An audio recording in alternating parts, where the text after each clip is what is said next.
Shine. Ilang linggo na kasi ko yung pinapatamaan ng mga boys, kaya ngayon, kami naman ang pakinggan ninyo. So, simulan mo na sis. Pag-ibig.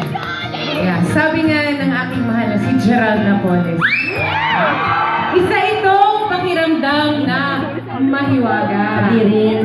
Pero nawa naman siya sa isang banda. Pero para sa aming mga babae, depende ito sa partner mo. Ito pakinggan niyo girls ha. Payo lang, ha? Ito, importante, huwag na huwag yung tatawagin baby ang boyfriend niyo. Baby, huwag ganon. Dahil ang baby paglaki, nakote, iba na ang gusto ko. Ang tao siya ito. Ayun. May tinamaan ba? Hindi ko alam kung ano eh. Sinasadya niyo to eh. Parang personal to eh, no? Parinig. May mga lalaki namang magaling lang sa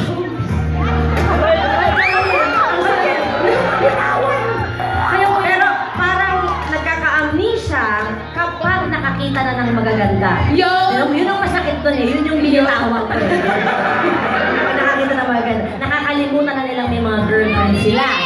Tapos, kapag nanliligaw pa, kaya akala mo santo sa sobrang pagkamahiyain. Pero kapag nanloko naman, tabla-tabla mo ka sa sobrang tigas.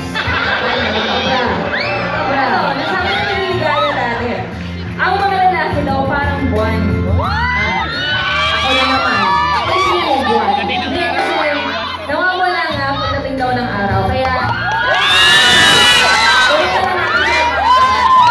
Bakit alak? Teka lang. ikaw nang Sandali lang. Medyo bata pa kayo para sagutin yan. Ako na sasagot niya. Ikaw talaga ba sa yan eh? Dahil medyo experienceado na tayo sa ganyan. Yan. Para silang alak kasi pag sobra na, dapat isuka na